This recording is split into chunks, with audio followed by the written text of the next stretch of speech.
저는 이서진입니다. 나이 43살, 대한민국 최고 투자 회사에서 이사 자리를 맡고 있죠. 잠은 하루 4시간만 잡니다. 성공한 사람들은 원래 그렇게 살아요. 저는 늘 그렇게 말해왔습니다. 아주 어렸을 때부터 저는 남들보다 앞서야 했습니다. 제 뒤에 서 있는 사람들을 신경 쓸 여유가 없었죠. 아버지도 마찬가지였습니다. 아니, 아버지는 저보다 훨씬 더 앞서 계셨어요. 평생을 돈을 쫓아 살았고 돈이 아닌 것은 모두 하찮게 여겼습니다. 가끔은 아버지가 저를 키운 건지 돈이 저를 키운 건지 헷갈릴 때도 있었죠. 아버지는 일주일 전 갑자기 돌아가셨습니다. 심장마비였죠. 너무나도 급작스러웠습니다. 하지만 제 눈에서는 눈물이 나지 않았어요. 저는 어색한 표정으로 조문객들에게 고개만 숙였습니다. 아버지와의 마지막 대화가 기억납니다. 투자 건으로 시끄럽게 다투었죠. 성공의 기본은 돈이야. 서진아. 꿈 같은 소리 좀 하지 마. 그게 아버지의 마지막 말이었습니다. 장례식장에서 저는 내내 생각했죠. 아버지의 유산. 그분의 재산은 대체 얼마일까? 그것만이 아버지의 존재를 증명하는 유일한 숫자 같았습니다. 장례를 마치고 이틀 뒤 저는 아버지의 집을 찾았습니다. 재개발이 확정된 구역. 곧 철거될 운명을 앞둔 낡은 주택이었죠. 아버지의 모든 가치가 담겨 있을 서류와 금고를 찾으러 간 겁니다. 집안은 곰팡이 냄새가 가득했습니다. 저는 명품 재킷 깃을 끌어올려 코를 막았죠. 아버지 방에 들어섰습니다. 좁고 어둡고 햇빛이 잘 들지 않았습니다. 제가 기억하는 아버지의 모습과는 너무나도 달랐어요. 회계 서류, 부동산 등기부, 통장, 아무것도 없었습니다. 오직 낡은 책상과 침대, 그리고 방 구석에 숨겨져 있던 작은 벽장. 저는 벽장을 열었습니다. 제 눈에 들어온 것은 오래된 철제 금고였습니다. 녹이 슬어 삐걱거리는 금고. 역시 여기에 모든 것이 있구나. 저는 콧방귀를 뀌었습니다. 아버지답죠. 저는 금고의 다이얼을 돌렸습니다. 혹시나 하는 마음에 아버지 생신을 맞춰봤어요. 아무 반응이 없었습니다. 결혼기념일, 제 생일, 회사 설립일, 모든 숫자를 다 넣어봤지만 묵묵부답이었습니다. 금고 위에는 낡은 카메라 가방이 놓여 있었습니다. 레트로한 디자인의 필름 카메라와 함께였죠. 저는 어이가 없었습니다. 아버지가 평생 그토록 싫어했던 예술이나 낭만 같은 것들이 한데 모여있는 느낌이었어요. 저는 가방을 열어봤습니다. 먼지가 가득한 카메라 렌즈, 낡은 필름통, 그리고 그 사이에 얇게 접혀있던 메모지 한 장. 저는 메모지를 펼쳤습니다. 최민규 사진관. A-14-12. 저는 속으로 중얼거렸습니다. 최민규 사진관. 도대체 이게 뭘까요? 이서진 이사는 여기서 잠시 멈췄습니다. 저는 지금 금고 속에 엄청난 현금이 있기를 바라는 현실적인 불안감과 저 낡은 카메라와 메모가 아버지의 삶에서 어떤 의미였을까 하는 아주 미세하고 낯선 호기심 사이에 서 있었습니다. 이 집에서 제가 찾은 유산은 텅 빈 금고와 의문스러운 메모 하나뿐이었죠. 저는 그 카메라 가방을 힘껏 닫았습니다. 저는 그날 밤 잠을 이루지 못했습니다. 제 삶의 모든 것을 숫자로 환산해왔던 저에게 아버지의 텅 빈 금고는 너무나도 불길한 징조였어요. 혹시나 아버지가 사업 말년에 빚을 떠안고 저에게 숨긴 것은 아닐까요?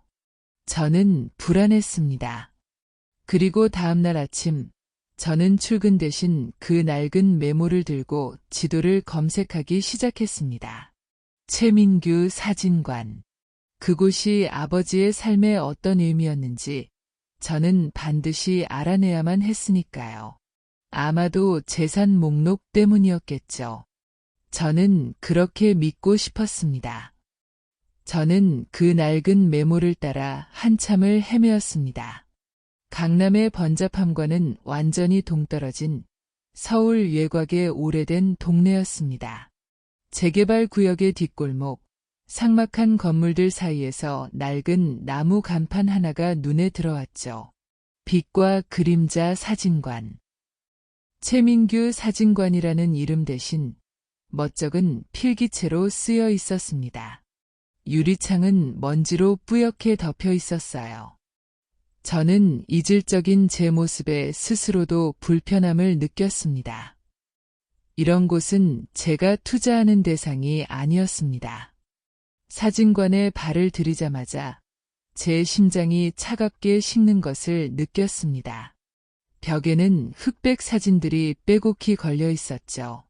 길거리의 풍경, 늙은 나무, 공사장의 인부들.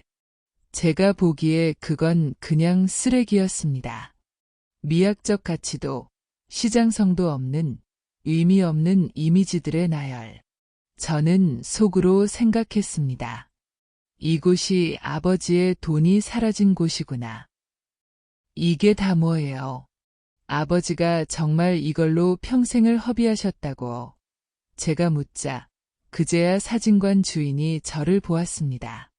아니, 누구세요?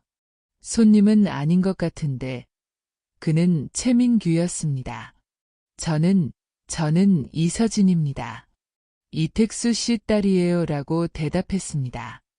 아, 택수 형님 따님이시구나. 어서 오세요. 저는 민규라고 합니다. 이 사진관 주인이고, 민규 씨는 꽤 연세가 있었지만 눈빛은 반짝였습니다. 낡은 면바지와 헐렁한 조끼 차림이었습니다. 아버지와는 전혀 어울리지 않는 부류의 사람처럼 보였죠. 저는 단도직입적으로 물었습니다. 아버지가 돌아가시기 전에 이곳에 자주 오셨나요? 혹시 아버지가 여기에 보관하신 돈이나 기중품 같은 건 없으셨나요? 제 질문에 민규 씨의 표정이 굳어졌습니다. 돈이요. 서진 씨는 정말 택수 형님을 물질로만 아는가 봅니다. 저는 무슨 말씀이시죠? 아버지는 평생 돈을 벌라고 저에게 가르치신 분입니다. 그분의 유산이 사라진 것 같아서 온 겁니다. 라며 불안감의 목소리를 높였습니다. 민규 씨는 깊은 한숨을 쉬더니 제게 커피 한 잔을 권했습니다. 택수 형님은요, 돈보다는 카메라를 더 사랑하셨습니다. 적어도 50살이 넘어서는 말이죠. 형님은 말년에 사진에 미쳐 사셨어요. 여기 이 작품들 보이시죠? 전부 형님의 시선이 담긴 것들입니다. 민규 씨는 벽에 걸린 흑백 사진들을 손가락으로 가리켰습니다. 제 눈에는 그저 시간 낭비로 보일 뿐이었습니다. 저는 별표 사진작가요. 아버지요? 말도 안 돼요. 아버지는 저한테 평생 투자나 해라. 예술가는 굶어 죽는다고 하셨습니다. 별표라고 반박했습니다. 제 머릿속에선 돈에 눈이 멀어 빛만 남긴 아버지의 무책임한 치밀하는 경고음이 울렸습니다. 형님이 서진 씨한테 말씀 안 하셨나 보군요. 형님은 서진 씨 유학 자금 마련하느라 자신의 첫 개인 사진전을 포기하셨습니다. 평생 모은 필름들과 작품들을 돈이 급해서 헐갑에 넘기셨다고. 민규 씨의 목소리가 떨렸습니다. 저는 그 말을 듣고 완전히 폭발할 뻔했습니다. 거짓말. 돈을 탕진한 것을 포장하려고 하시는군요. 아버지가 돈이 부족할 리가 없어요. 도대체 어디에 쓰신 거죠? 그 귀중한 유학 자금을 저는 민규 씨의 말이 아버지의 무능력과 낭비를 가리는 변명이라고 생각했습니다. 오히려 아버지에게 실망감만 커졌죠. 성공한 이사인 저에게 돈보다 꿈을 좇았던 예술가 아버지의 이미지는 치욕이었습니다. 이보시오, 서진 씨. 당신 아버지 삶을 함부로 재단하지 마세요. 형님은 당신이 모르는 곳에서 당신의 성공을 위해 당신의 꿈 대신 자신의 꿈을 희생하신 분입니다. 민규 씨가 소리쳤습니다. 희생이요? 저는 그런 희생 원하지 않았습니다. 저는 정정당당하게 성공했어요. 아버지의 빚이나 탕진이 아니라 재산 목록을 찾으러 온 겁니다. 혹시 아버지의 사라진 필생의 작품이라는 게 돈이 되는 거였나요? 그걸 몰래 팔아치우신 건 아니고 제가 내뱉은 말은 제 의도보다 훨씬 더 차갑고 잔인했습니다. 민규 씨의 얼굴은 분노로 붉게 달아올랐습니다. 나가요. 당장 나가요. 당신 같은 딸은 처음 봅니다. 당신 아버지에게서 돈 말고 다른 건 아무것도 찾지 못할 겁니다. 형님은 자신의 가장 소중한 작품을 지키려고 했어. 자신의 필생의 기록. 그런데 지금은 그것마저도 어디로 사라졌는지 모르겠어. 민규 씨는 손으로 사진관 문을 가리켰습니다. 저는 더 이상 대화할 필요성을 느끼지 못했습니다. 저는 제 불안감과 분노가 확신으로 바뀌는 것을 느꼈죠. 아버지의 유산은 빚이거나 혹은 이 무책임한 사진에 대한 탕진이었을 겁니다. 저는 그 길로 사진관을 나섰습니다. 낡은 문이 닫히며 둔탁한 소리를 냈습니다. 저는 곧바로 부동산 중개소에 연락했습니다. 이 집을 금매로 내놓기로 결정했습니다. 이 낡은 집, 이 낡은 동네, 그리고 아버지의 미완의 꿈 같은 것들은 모두 제 삶에서 빨리 지워버려야 할 불필요한 노이즈였습니다. 아버지가 남긴 모든 것을 털어내야만 저는 다시 이서진 이사로 돌아갈 수 있을 것 같았죠. 하지만 차 시동을 걸 때 제 눈은 무심코 아버지가 남긴 카메라 가방을 향했습니다. 가방 안에 들어있던 미완성 금고의 열쇠처럼 아버지의 삶도 저에게는 영원히 풀리지 않는 미스터리로 남아버린 걸까요? 저는 가방을 트렁크에 던져 넣었습니다. 이 모든 것을 빨리 끝내야만 했습니다. 제 성공과 아버지의 무능이 충돌하는 이 지점을 저는 더 이상 견딜 수가 없었습니다. 서진은 아버지가 남긴 집을 금매로 처리했고 재개발 구역이었기 때문에 계약은 빠르게 진행되었습니다. 집을 정리할 수 있는 시간은 단 이틀뿐이었습니다. 저는 회사에 휴가를 내고 짐 정리 대신 아버지의 증거인멸에 나섰습니다. 아버지의 모든 흔적을 제 삶에서 지워버리고 싶었죠. 특히 그 낡은 카메라와 사진들은 아버지의 무책임한 삶의 증표처럼 느껴져 눈에 띄지 않는 곳에 넣어버렸습니다. 며칠 밤을 새우며 아버지가 남긴 것이 빚이 아니라는 사실만이라도 확인하고 싶었습니다. 하지만 아무리 뒤져봐도 아버지의 통장에는 잔고가 거의 없었고 오히려 숨겨놓은 대출이자 내역만 발견했습니다. 저는 깊은 한숨을 쉬며 결국 이랬군요. 아버지라고 중얼거렸습니다. 제가 이룬 성공만큼 아버지의 삶은 초라하게 느껴졌습니다. 제 성공이 아버지에게는 부담이었을까요? 아니면 핑계였을까요? 저는 분노했습니다. 바로 그때 사진관 주인 최민규 씨가 나타났습니다. 이서진 씨, 지금 뭐 하는 거예요? 서진은 차갑게 응수했습니다. 민규 씨가 여기 왜 오셨죠? 곧 철거될 집입니다. 관계자 왜 출입 금지예요? 민규 씨의 얼굴은 상기되어 있었고 손에는 낡은 종이 뭉치를 들고 있었습니다. 관계자 왜 출입 금지? 택수 형님의 마지막 흔적을 이렇게 짓밟은 게 딸이라는 사람이 할 짓이요. 서진 씨 성공했다며. 투자를 잘한다며. 당신이 투자한 게 결국 택수 형님의 꿈을 부순 거 아닌가. 민규 씨는 저를 향해 소리쳤습니다. 그의 눈빛은 진심으로 슬퍼하고 있었습니다. 서진은 잠시 주춤했습니다. 말 함부로 하지 마세요.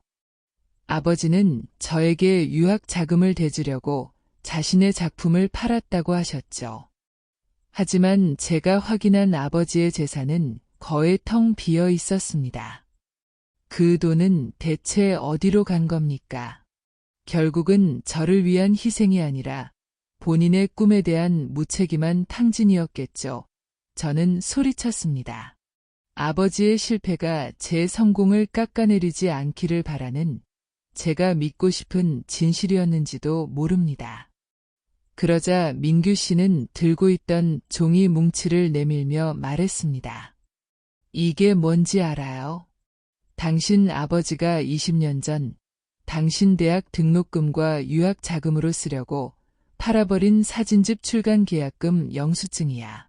택수 형님의 필생의 작품 도시의 빛과 그림자를 당신 몰래 헐갑에 넘긴 증거라고 저는 바닥에 떨어진 종이를 주워 들었습니다.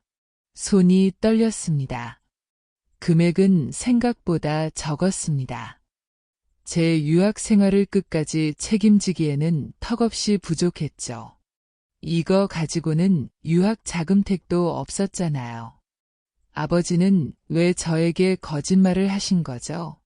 남은 돈은 대체 어디로 사라진 겁니까? 제가 묻자 민규 씨는 슬픔을 담은 목소리로 답했습니다. 그 다음부터는 형님이 밤낮 없이 일했습니다. 그 작은 중소기업을 일으키려고, 당신이 원하는 돈을 만들어주려고. 형님은 자신의 꿈 대신 당신의 현실에 투자했어요. 남들이 보기엔 돈에 미친 사업가였지만 나에게는 필름 카메라 셔터 소리를 그리워하던 슬픈 친구였어. 민규 씨의 분노는 저를 향한 것이 아니라 아버지의 고독한 삶을 향한 것이었습니다. 저는 주저앉았습니다. 제 성공, 남들이 부러워하는 제 이사직함, 그 모든 것이 아버지의 꿈을 밟고 올라선 탑이었다니. 저는 눈물이 나오지 않았습니다. 너무나도 거대한 죄책감과 절망이 저를 짓눌렀죠. 만약 내가 사진작가가 되겠다는 아버지를 응원했더라면, 만약 내가 그분의 꿈을 조금이라도 이해했더라면, 후회만 밀려들었습니다. 택수 형님은 가장 소중한 건 끝까지 지키려고 했어. 자기의 마지막 기록. 하지만 나도, 당신도 그걸 어디서 찾아야 할지 몰라. 이제 이 집이 허물어지면 그 기록은 영원히 사라지겠죠. 민규 씨는 텅 비어있는 낡은 금고를 바라봤습니다. 그 안에는 돈이 아닌 다른 무언가가 숨겨져 있을 것 같았습니다. 저는 힘없이 고개를 저었습니다. 이제는 너무 늦었습니다. 집은 내일이면 포크레인에 의해 무너질 겁니다. 서진은 마지막으로 그 카메라 가방을 열었습니다. 가죽 냄새와 오래된 먼지 냄새가 났습니다. 렌즈를 꺼내 무심히 닦는데 렌즈를 감싸고 있던 낡은 천 조각 아래로 두꺼운 종이 재질이 뭔가가 느껴졌습니다. 천을 걷어내자 얇고 오래된 앨범 하나가 숨겨져 있었습니다. 마치 누군가의 시선이 담겨 있는 듯 바스락거리는 촉감. 민규 씨가 말했던 가장 소중한 기록이 아닐까요? 제 목소리가 떨렸습니다. 민규 씨, 이거 보세요. 이게 뭐죠? 앨범을 펼쳐보려 했지만 손이 덜덜 떨려 제대로 잡을 수 없었습니다. 민규 씨가 앨범을 받아들었고 숨을 멈춘 채 말했습니다. 이거였구나. 형님이 끝까지 숨기려 했던. 이걸 어디다 두신 거야? 민규 씨는 앨범을 조심스럽게 펼쳤습니다. 그 순간 두 사람의 눈앞에 믿을 수 없는 장면들이 펼쳐졌습니다. 아버지 택수가 평생 무뚝뚝함 뒤에 숨겨왔던 43년치의 딸 이서진의 기록이었습니다. 이것이 바로 아버지가 남긴 물질이 아닌 가장 값진 유산이었습니다. 저는 숨이 막혔습니다. 제 성공을 위해 아버지의 꿈을 팔았다는 절망감에서 이제는 아버지의 앵글 속에 담긴 뜨거운 사랑의 진실을 마주해야 하는 순간이 온 겁니다. 서진은 앨범을 펼쳤고 민규 씨도 숨을 죽인 채 옆에 서 있었습니다. 첫 페이지에는 제가 갓난아기일 때의 흑백 사진이 있었습니다. 어설픈 아버지가 저를 서툰 자세로 안고 환하게 웃고 있었고 제가 태어난 날짜가 펜으로 작게 적혀 있었죠. 서진은 사진을 계속 넘겼습니다. 2살 때, 3살 때 집 앞에서 흙장난을 하는 모습, 유치원 가방을 메고 잔뜩 긴장한 모습. 사진들은 모두 아버지가 집에서 찍은 아주 사적인 순간들이었습니다. 아버지는 분명 사진작가로서의 꿈을 숨겼지만 저를 찍는 셔터 소리만큼은 멈추지 않았던 겁니다. 초등학교 입학식 사진을 보았습니다. 서진은 그날 아버지가 오지 않았다고 기억했습니다. 하지만 앨범 속 사진은 달랐습니다. 아버지 택수는 멀찍이 교문 밖에 서서 저를 향해 카메라를 겨누고 있었습니다. 서진은 그 사실을 몰랐습니다. 돈 벌어야 한다는 핑계 뒤에 아버지는 늘 제 곁에 있었던 겁니다. 택수 형님은 그랬습니다. 자신의 눈에 가장 아름다운 피사체는 언제나 너였다고. 그걸 남들 앞에서 티낼 수는 없다고 했지. 당신이 싫어할까 봐. 민규 씨의 목소리는 낮고 먹먹했습니다. 제 가슴 속에서 차가웠던 무언가가 깨져나가는 소리가 났습니다. 사진은 시간 순서대로 이어졌습니다. 중학교 때 처음 받은 상장을 들고 어색하게 웃는 저의 모습, 고등학교 때 친구들과 숨어 놀던 모습.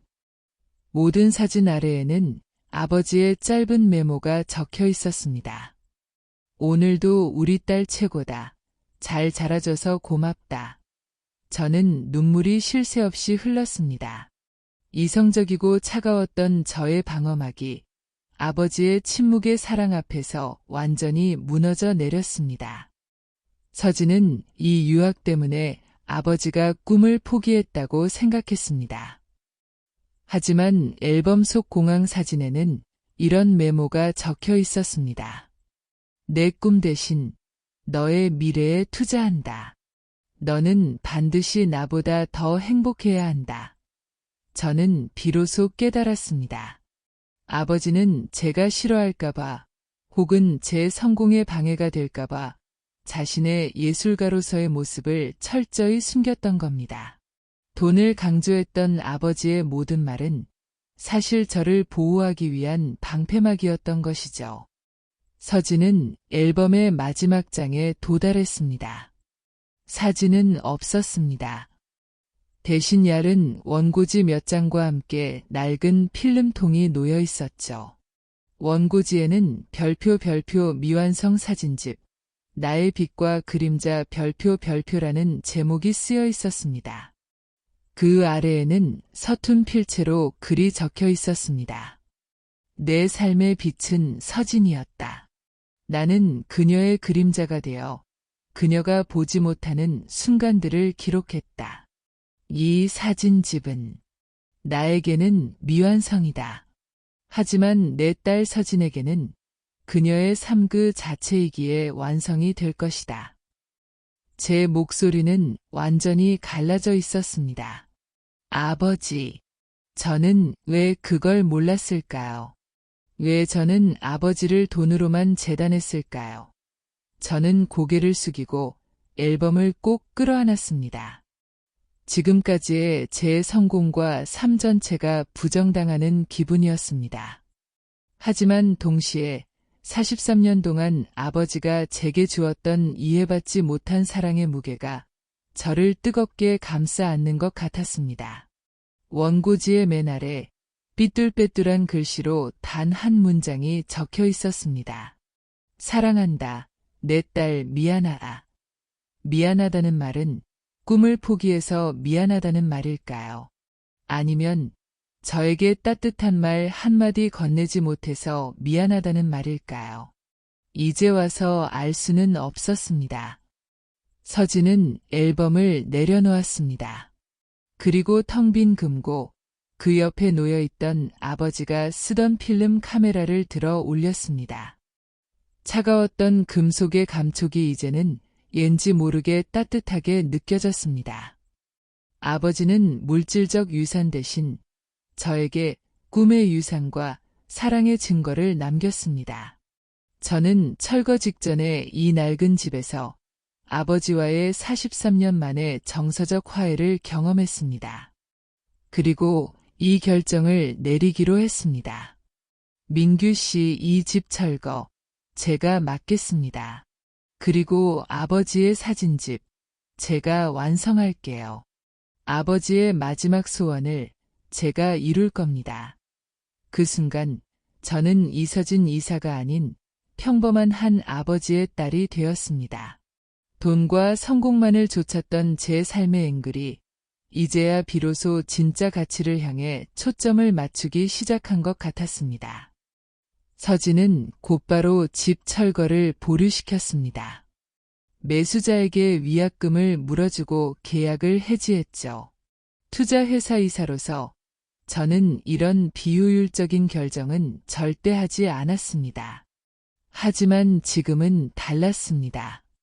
아버지의 유산, 그 미완의 꿈을 지키는 것이 제게는 가장 중요한 투자였습니다. 회사에도 사직서를 제출했습니다. 주변에서는 저를 이해하지 못했습니다. 이서진 이사님, 왜 은퇴도 아닌데 그 자리를 버리십니까? 저는 웃으며 대답했죠. 더 가치 있는 것을 찾았습니다. 이제부터 저는 저의 삶에 투자할 겁니다.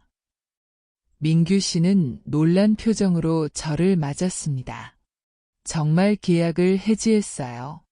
대단하네. 서진 씨, 당신 아버지도 고집 하나는 대단했는데 그 고집을 물려받았나 봅니다. 저는 어색하게 웃으며 말했습니다. 아버지의 사진집, 제가 완성하고 싶습니다. 아버지의 사진을 세상에 보여주고 싶어요. 서진은 그날부터 민규 씨의 사진관에서 지냈습니다.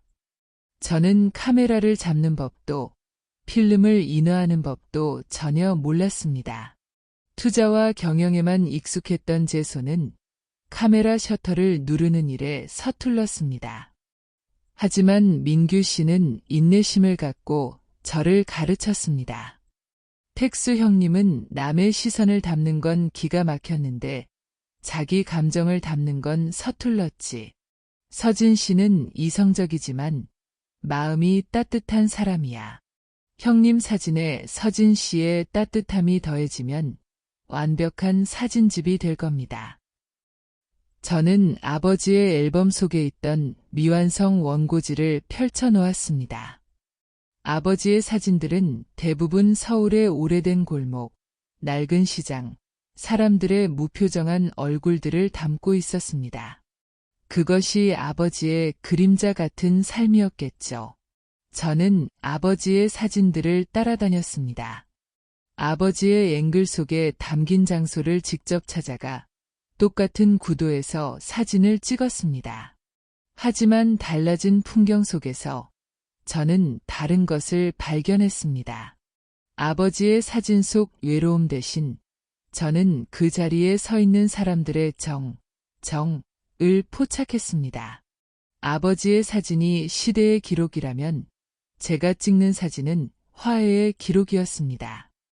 저는 아버지의 미완성 사진집에 제 사진들을 보탰습니다.